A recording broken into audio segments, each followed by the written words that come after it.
CMC Ludhiana ਵਿਖੇ neuro intervention ਸੇਵਾਵਾਂ ਦੇ 4 ਸਾਲ ਪੂਰੇ ਹੋਣ ਤੇ ਸਮਾਗਮ ਦਾ ਆਯੋਜਨ ਕੀਤਾ ਗਿਆ, ਜਿੱਥੇ Baba Farid university of health sciences Faridkot ਦੇ vice chancellor doctor Raj Bahadur ਨੇ ਮੁੱਖ ਮਹਿਮਾਨ ਵਜੋਂ ਸ਼ਿਰਕਤ ਕੀਤੀ। ਜ਼ਿਕਰਯੋਗ ਹੈ ਕਿ ਪਹਿਲੀ ਨਿਊਰੋ ਐਂਡੋਵੈਸਕੂਲਰ ਪ੍ਰਕਿਰਿਆ ਮਈ 2018 ਵਿੱਚ ਨਿਊਰੋ ਡੀਐਸਏ ਲੈਬ ਵਿੱਚ ਕੀਤੀ ਗਈ ਸੀ। ਸੀਐਮਸੀ ਕੇਂਦਰ ਨੇ ਉੱਤਰੀ ਪੱਛਮੀ ਭਾਰਤ ਵਿੱਚ ਇਸ ਸੇਵਾਵਾਂ ਦੀ ਵਿਸ਼ਾਲ ਸ਼੍ਰੇਣੀ ਪ੍ਰਦਾਨ ਕਰਨ ਲਈ ਇੱਕ ਲੰਬਾ ਸਫ਼ਰ ਤੈਅ ਕੀਤਾ ਤੇ ਉਦੋਂ ਤੋਂ ਲੈ ਕੇ ਹੁਣ ਤੱਕ 708 ਪ੍ਰਕਿਰਿਆਵਾਂ ਨੂੰ ਸਫਲਤਾਪੂਰਵਕ ਪੂਰਾ ਕੀਤਾ ਗਿਆ। ਸਮਾਗਮ ਤੋਂ ਬਾਅਦ ਮੀਡੀਆ ਨਾਲ ਗੱਲਬਾਤ ਕਰਦੇ ਹੋਏ ਇਸ ਸੰਬੰਧ ਵਿੱਚ ਮਾਹਿਰ ਡਾਕਟਰਾਂ ਦੀ ਟੀਮ ਵੱਲੋਂ ਡੂੰਘਾਈ ਨਾਲ ਜਾਣਕਾਰੀ ਸਾਂਝਾ ਕੀਤੀ ਗਈ। ਗੱਲਬਾਤ ਦੌਰਾਨ ਉਹਨਾਂ ਦਾ ਕੀ ਕੁਝ ਕਹਿਣਾ ਰਿਹਾ ਤੁਸੀਂ ਵੀ ਸੁਣੋ। It is very important day today in the history of CMC that they have started the neuro intervention. Not only the neuro intervention, they have started just a ordinary thing like thrombolysis, but they have also gone to the stenting and removing the thrombus by mechanical method.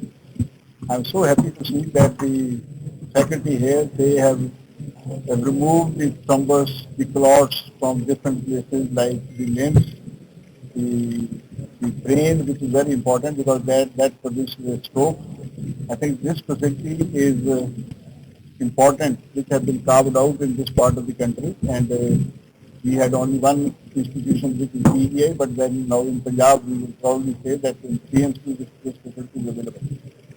And we are also going to have the training program to the various doctors of the medical branches, as well as the neurologist, as well as the radiologist. They will come here, have a learning program from this place, and then the knowledge is going to be disseminated to the other places. This total activity is in the interest of the humanity, and CMC stands for humanity, and they are dedicated doctors, and I am very happy that this institution is a part of the Baba Fरीed Institute. 4 साल complete किए हैं neuro intervention में, जैसे हमारे vice chancellor साहब ने बताया, it is just to celebrate that.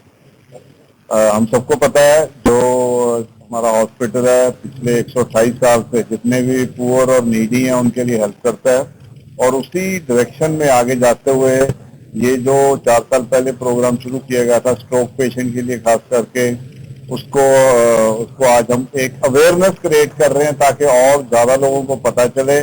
और इसके साथ ही हम थैंक्स भी करते हैं, सबसे पहले तो भगवान का धन्यवाद करते हैं कि उन्होंने हमें ये आशीष दी ताकि आगे बढ़ सकें।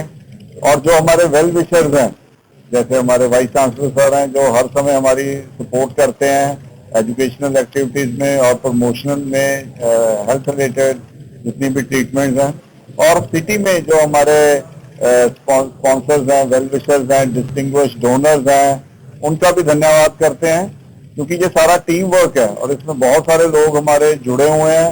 आज के दिन हम उनका एक थैंक्स भी करते हैं कि वो सबने एफर्ट किया, जिसके साथ बहुत सारे लोगों को नॉर्थ इंडिया में, पंजाब में ये ट्रीटमेंट की सुविधा मिली।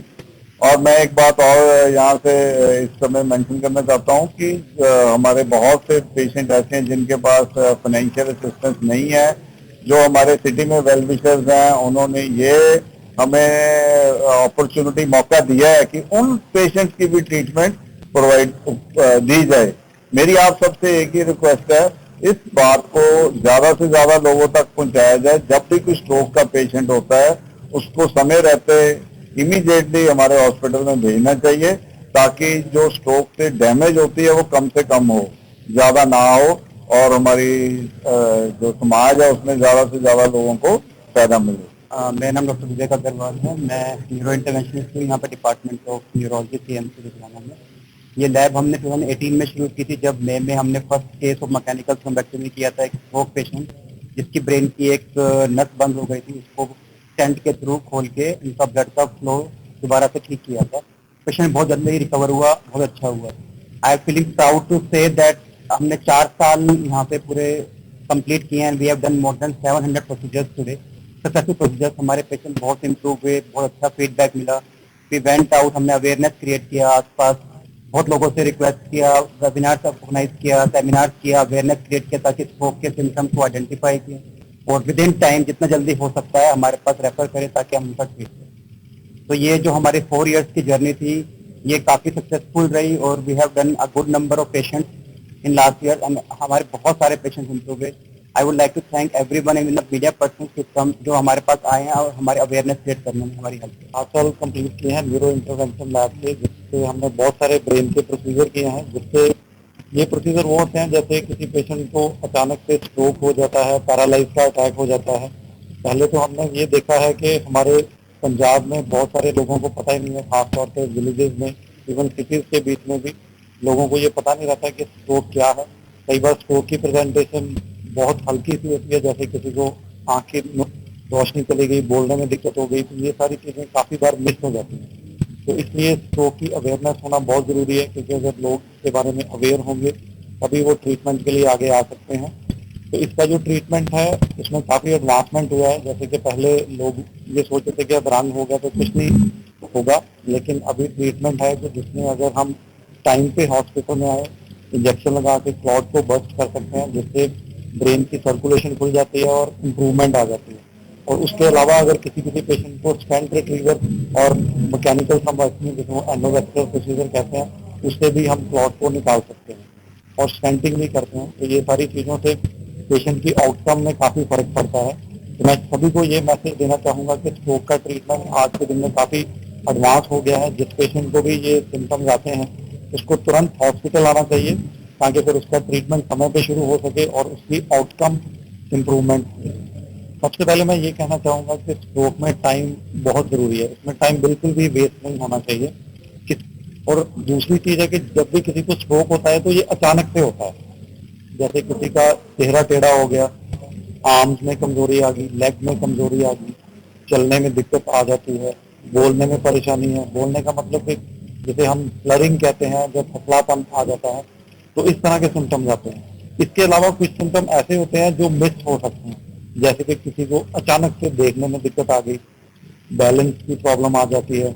इसके अलावा कई बार पेशेंट को अनकॉन्शियसनेस हो जाती है। अनकॉन्शियसनेस के बहुत सारे मेडिकल लाइन में कारण होते हैं, लेकिन स्ट्रोक से भी ऐसा होता है। तो अगर ये सिम्टम किसी को अचानक से होते हैं तो पेशेंट को ये सोचना है कि ये लकवा हो सकता है, उसको तुरंत उस अस्पताल में जाना है जहाँ स्ट्रोक का ट्रीटमेंट है। और CMC में स्ट्रोक का हर तरह का ट्रीटमेंट अवेलेबल है। तो फिर हॉस्पिटल अगर पेशेंट पहुंच जाता है तो काफ़ी हद तक डैमेज रुक जाता है और most of the time patient इस हालत में हो जाता है कि वो पहले जैसी स्थिति में पहुंच जाए। ਪੰਜਾਬ ਦੇ ਹਰ ਖਿੱਤੇ ਦੀ ਜਾਣਕਾਰੀ ਲਈ Jujhar Times YouTube channel subscribe ਕਰੋ ਅਤੇ ਬੈਲ ਆਈਕਨ ਜ਼ਰੂਰ ਦਬਾਓ ਤਾਂ ਕਿ ਤੁਹਾਨੂੰ ਸਾਡੇ ਨੋਟੀਫਿਕੇਸ਼ਨ ਸਭ ਤੋਂ ਪਹਿਲਾਂ ਹਾਸਲ ਹੋਣ।